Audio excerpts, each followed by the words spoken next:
সরকার বিরোধী বিক্ষোভের জেরে একের পর এক আঞ্চলিক পার্লামেন্ট ভবনে আগুন দেওয়া হচ্ছে ইন্দোনেশিয়ায়।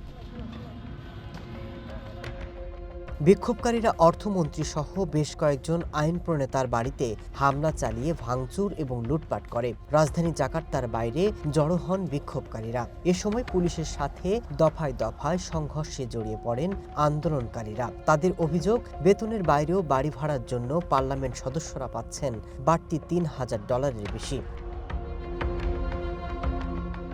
বিক্ষোভের মুখে চায়না সফর বাতিল করেছেন দেশটির প্রেসিডেন্ট। এর পরপরই তিনি ঘোষণা দেন, সংসদ সদস্যদের জন্য বেশ কিছু সুযোগ সুবিধা বাতিল করতে রাজি হয়েছে দেশটির রাজনৈতিক দলগুলো।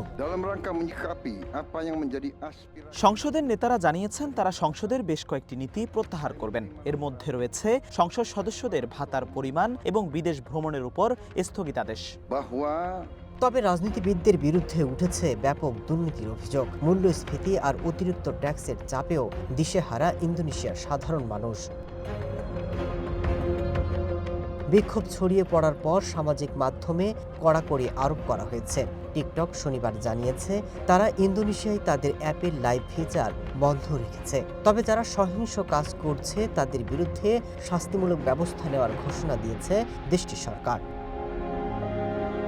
Masud Rana, one international desk.